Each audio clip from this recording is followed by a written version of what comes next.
Elon Musk está criando um novo partido. Mais uma vez, prepararam um atentado contra Trump.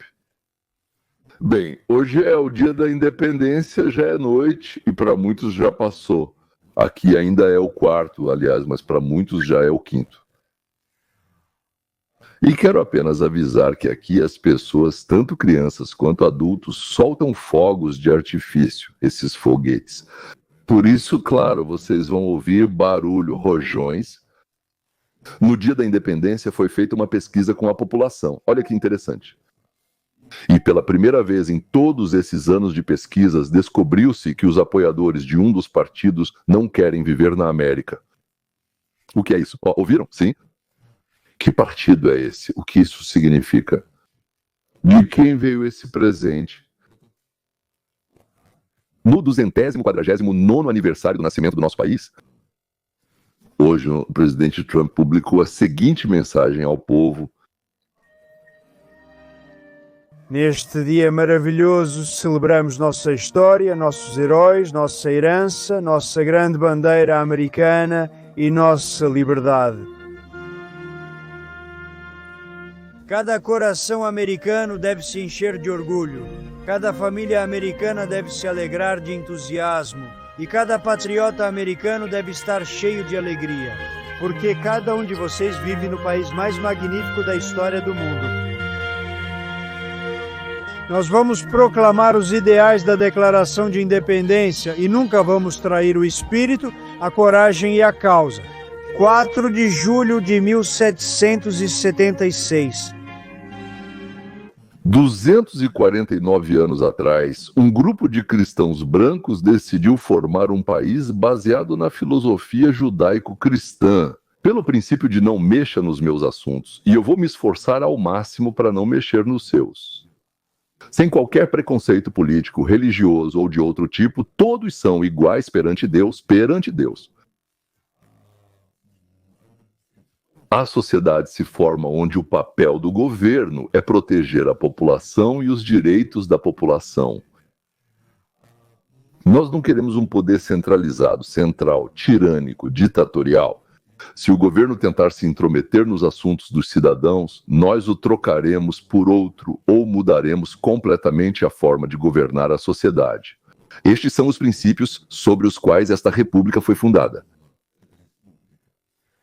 Há um ano, em 4 de julho, portanto, durante 24 anos, tivemos um governo centralizado. Em 4 de julho, portanto, durante 24 anos, tivemos um governo centralizado que usurpou o poder do presidente. Espero que todos saibam que ele não governou e não pode governar.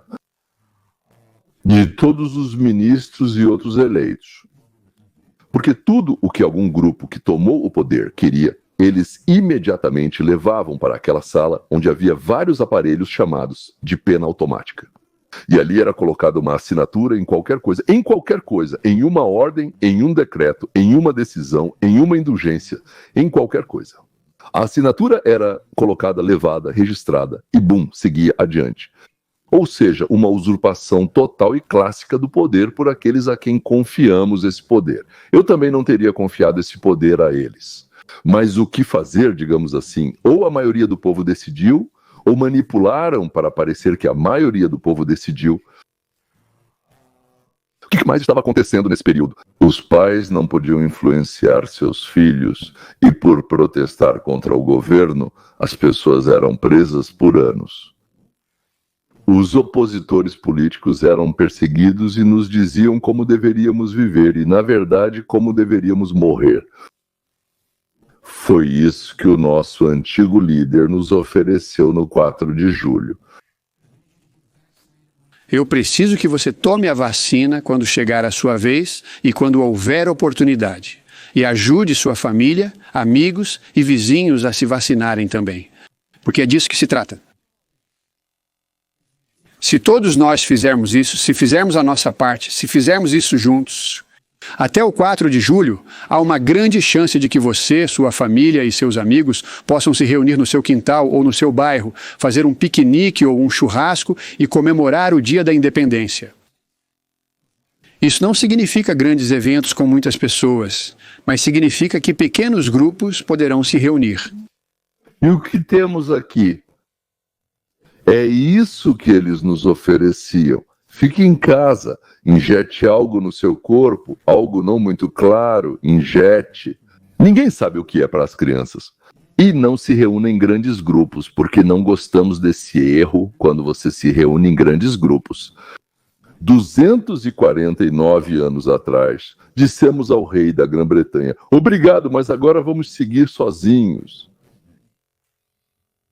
Da mesma forma, em 1924, dissemos àqueles que tentaram nos tornar escravos e robôs: agora vamos para onde quisermos.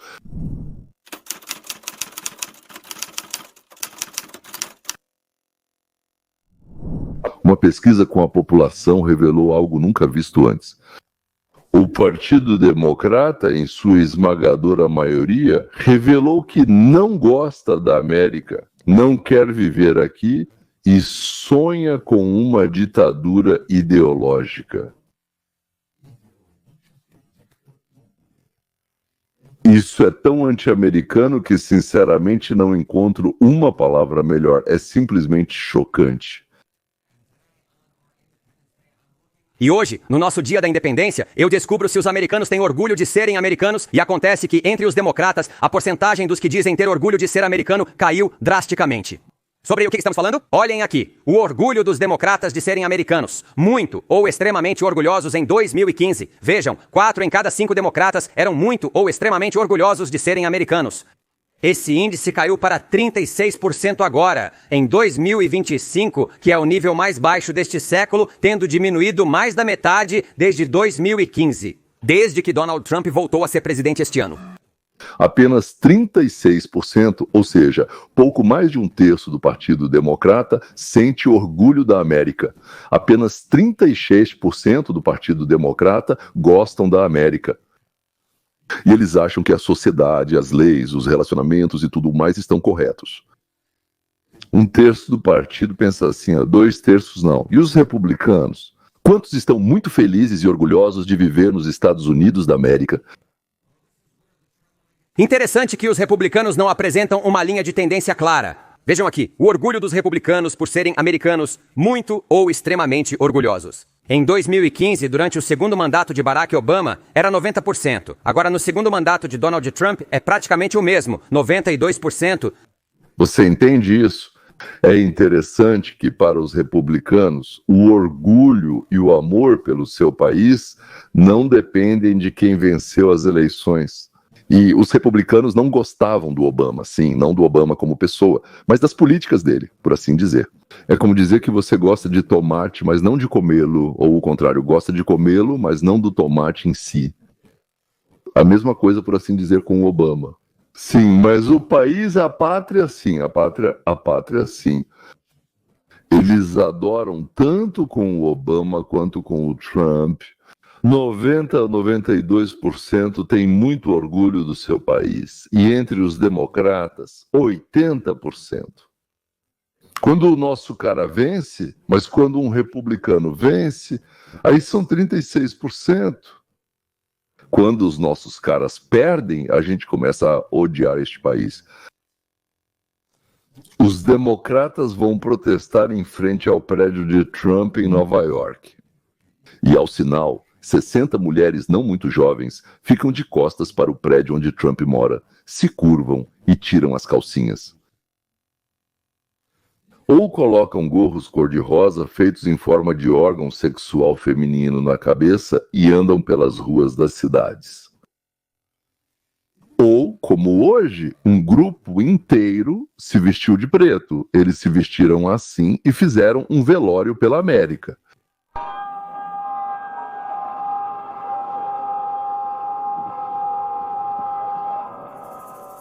Esse grupo de pessoas vestidas de preto se reuniu ao amanhecer em frente ao Tribunal Federal no Lower Manhattan, realizando uma manifestação de luto e resistência que durou 1 hora.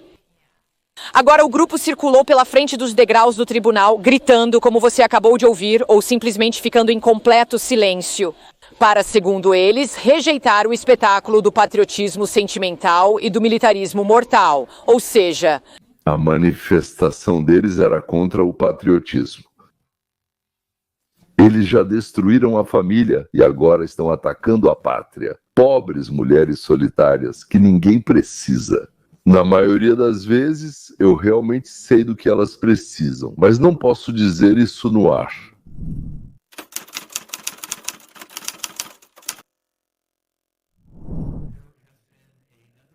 Mais uma tentativa. A vida do presidente Trump, ela foi evitada graças a uma informante. Não é tão grave quanto outras, mas ainda assim foi algo que o FBI levou a sério e acabou sendo absolutamente verdade. O FBI prendeu 2 homens da Flórida, Isaiah Ousby e James Thomas Goolsbee, por suposta conspiração para explodir a Casa Branca e cometer um massacre. Sabe, a primeira impressão é que eles são completamente malucos, mas são 2, não apenas um louco. E B, de onde eles vêm, quem os incentiva, quem os influencia, afinal eles não surgem do nada. A trama, chamada de Massacre de Screed, foi revelada por uma garota, Ousby. Ela então alertou as autoridades sobre suas postagens nas redes sociais.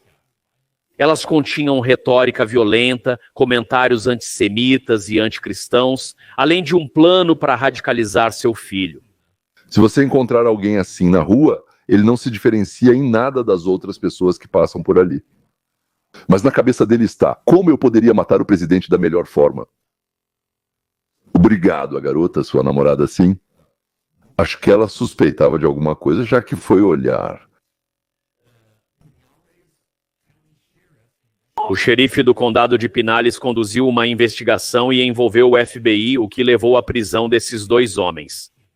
Então, parabéns para essa garota pela coragem de denunciar o namorado. Acho que eles não estão mais juntos, mas isso é bem louco. Quantas pessoas no país querem a cabeça do presidente Trump em uma bandeja ou a cabeça dele no Monte Rushmore? De qualquer forma, sou muito grato que isso não tenha acontecido. Isaiah Oglesby e James Goolsbee planejaram realizar um massacre em massa no Capitólio.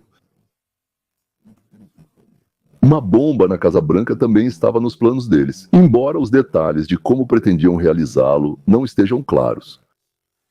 Isaías escreveu para James: isso significa todos eles nas redes sociais, sim, por assim dizer, vai ser um banho de sangue no Capitólio. E então James respondeu para ele: e quando vamos levar explosivos para a Casa Branca?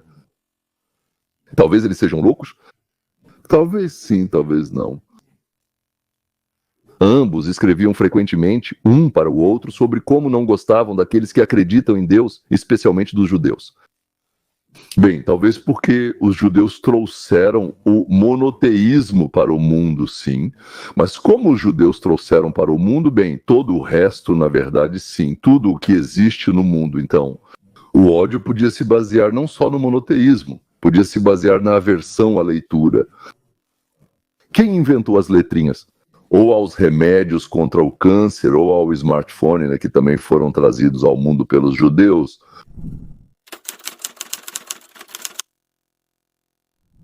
Lembra como todo o Canadá ficou nervoso por causa das declarações do Trump sobre o 51º ao estado?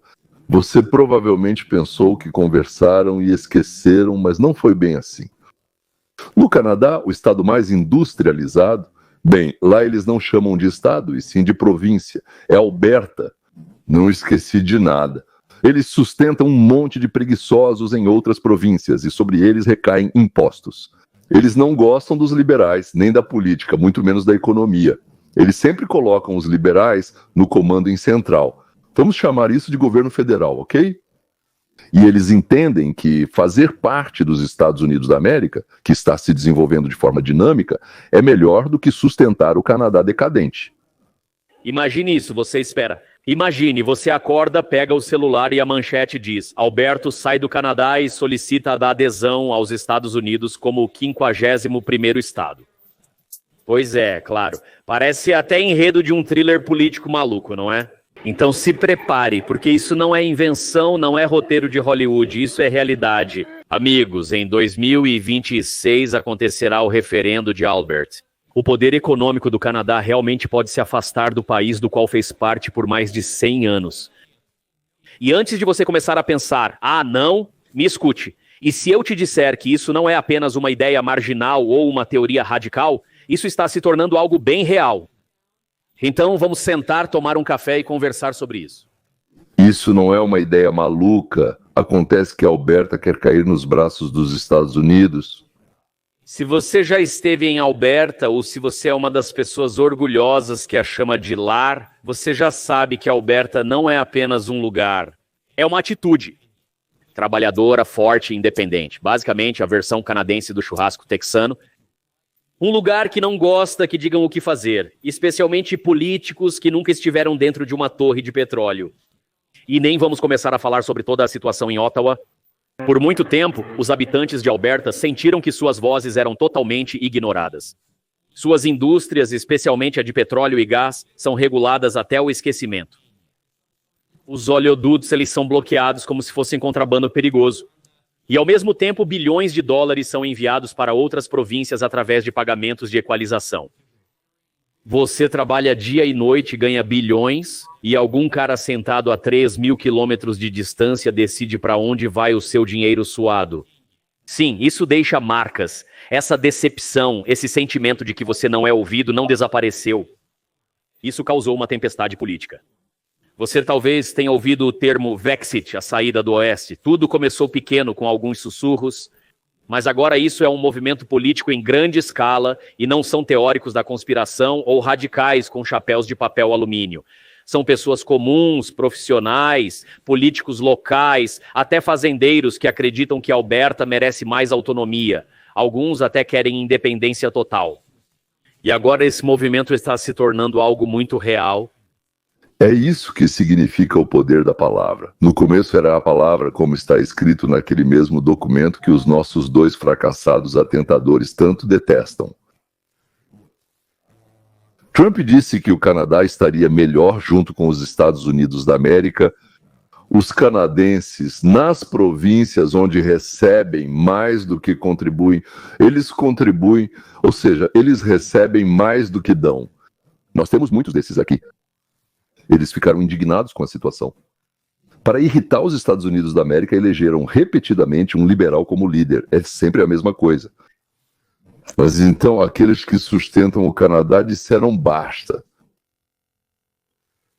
Ou seja, de novo, a mesma situação. Aqueles que dão o dinheiro dizem, espera aí, por que vocês estão decidindo por nós? Chega de viver às nossas custas. Chega de tirar dinheiro da gente e ainda por cima nos explicar como somos atrasados e não avançados. Além disso, racistas, chauvinistas, anti-humanistas e coisas do tipo. Não lembro de todas as palavras com as quais também nos xingam aqui.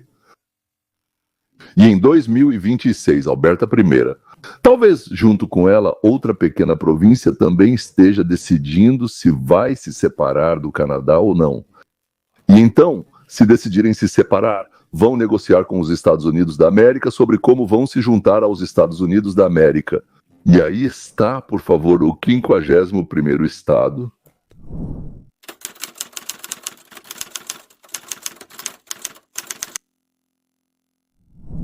O ministro das Relações Exteriores da China disse ontem que a China não quer que a Rússia perca. Ou seja, ele disse com todas as letras, não quer que a Rússia perca e não termine as ações militares na Ucrânia. Eles estão plenamente satisfeitos com a situação atual e desejam que permaneça dessa forma.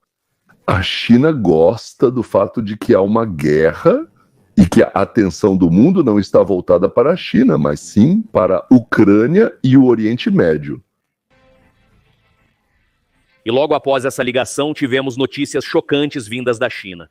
O ministro das Relações Exteriores da China admitiu que a China não pode permitir a derrota da Rússia na guerra na Ucrânia. Porque, segundo a China, nesse caso, toda a atenção dos Estados Unidos se voltaria para a China. E isso é algo que Pequim não quer permitir. Agora, por que alguém diria isso? Talvez a China esteja planejando algo e queira que o mundo inteiro se distraia enquanto eles colocam seus planos em prática.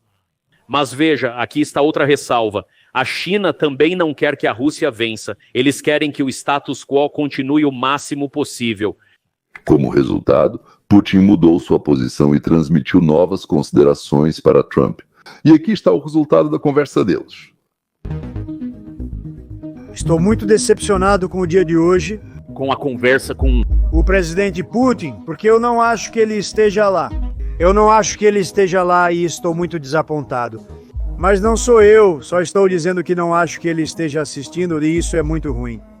Então, Trump e Putin tiveram uma conversa ontem para tentar chegar a algum tipo de cessar-fogo e não deu em nada.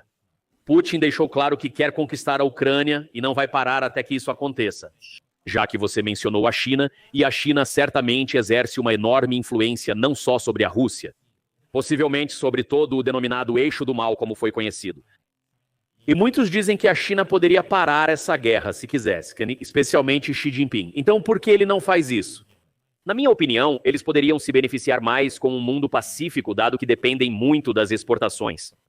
Sim, esse é um ponto muito bom.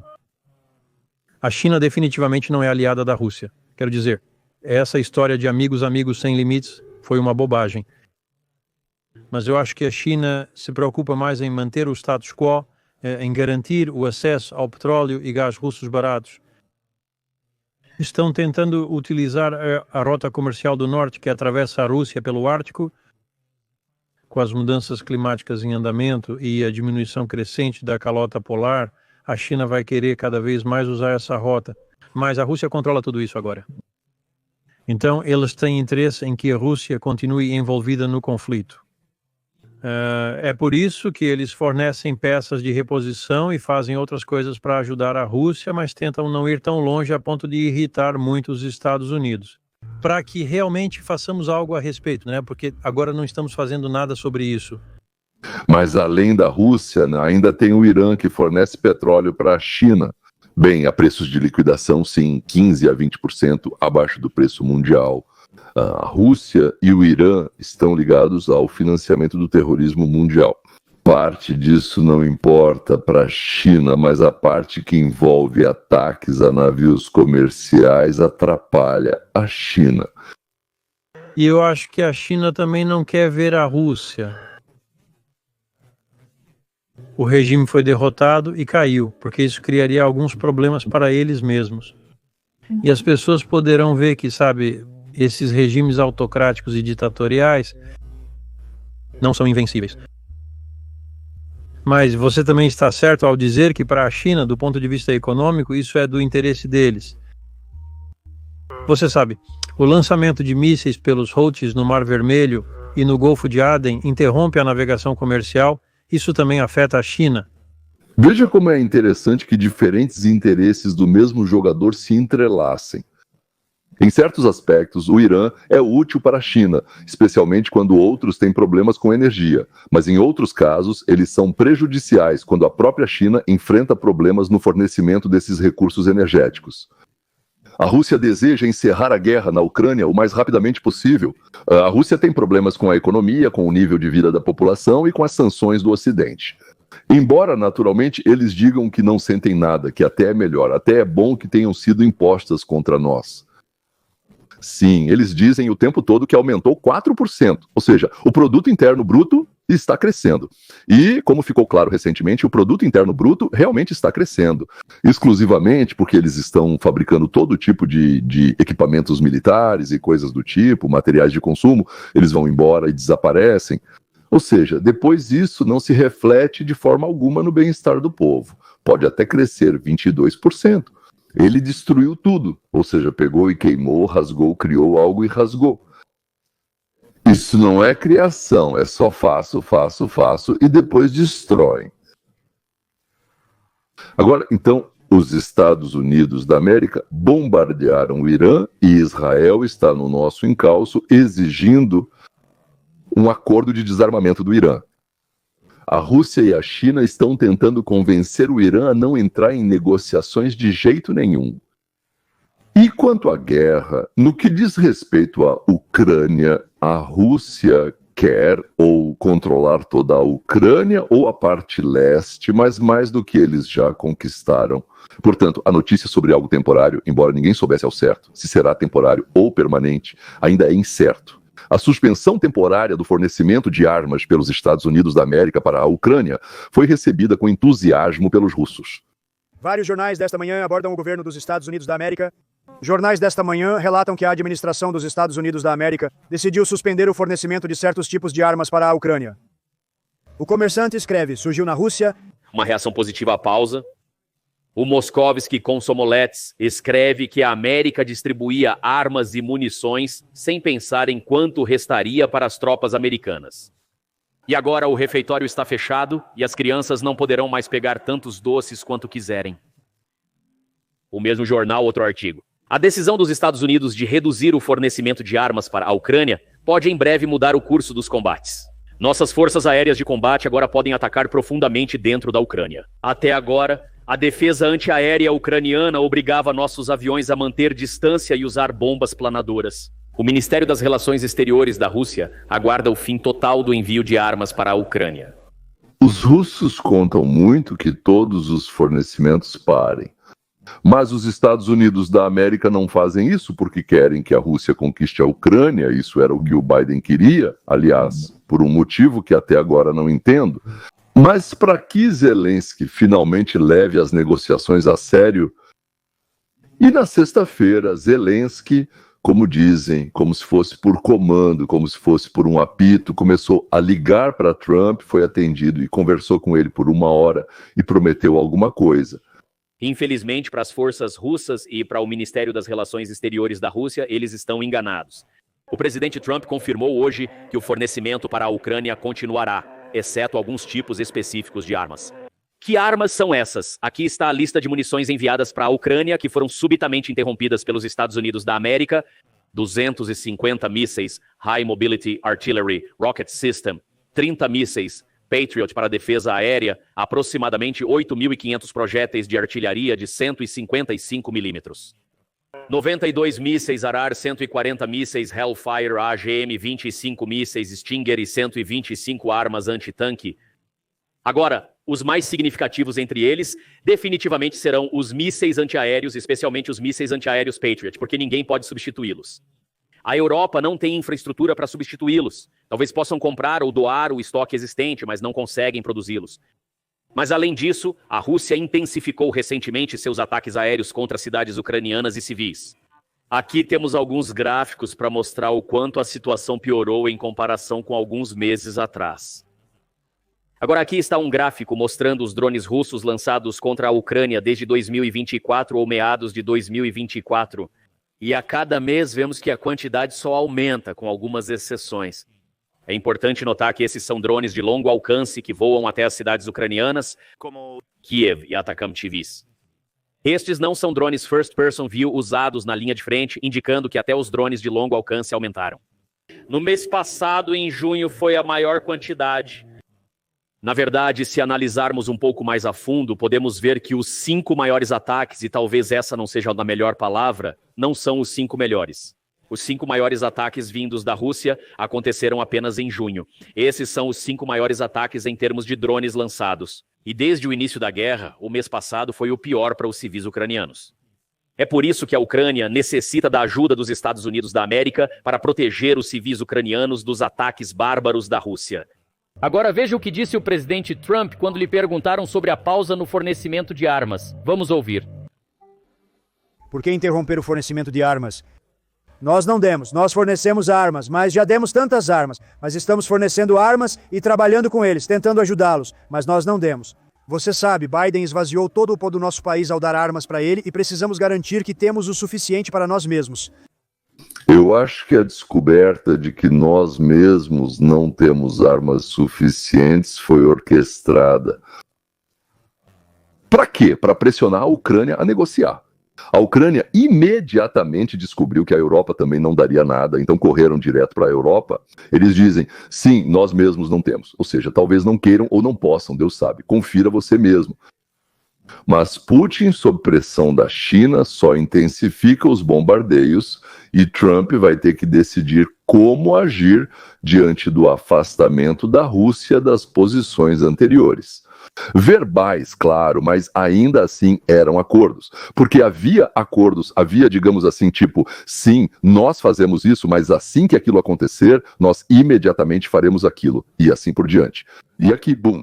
E da primeira vez, quando Trump me disse que não gostou nem um pouco da nossa conversa com Putin, Zelensky publicou, aliás, os resultados da conversa dele com Trump.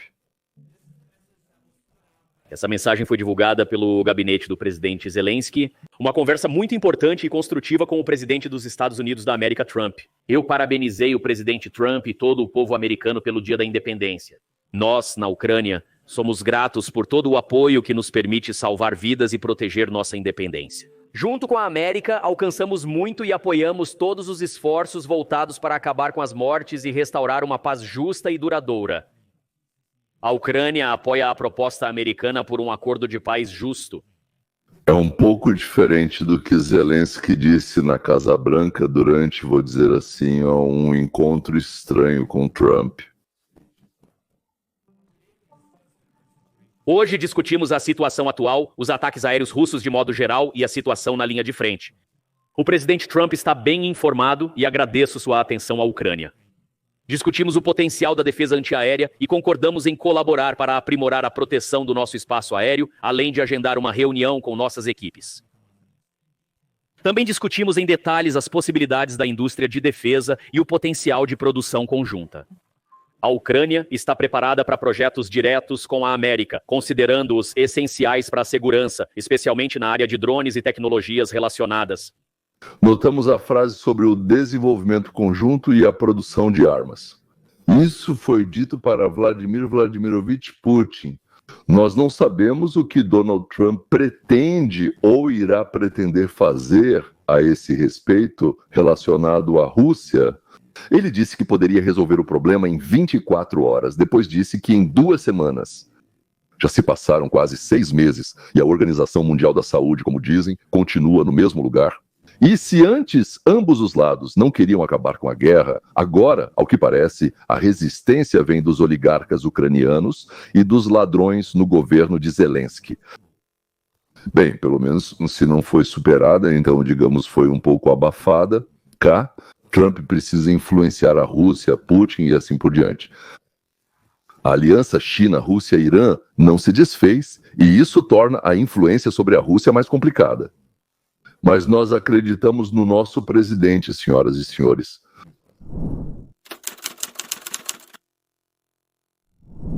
E para uma pequena distração e entretenimento, vamos dar uma olhada em Macron e sua esposa. Ela é mais velha que ele, aparentando cerca de 24 ou 25 anos, mas ainda muito enérgica.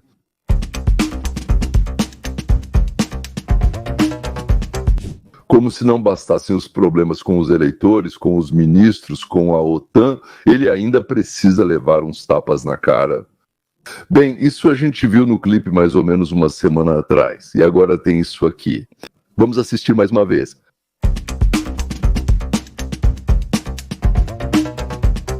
É isso, senhoras e senhores. Ontem foi um dia maravilhoso, né? O dia da independência dos Estados Unidos.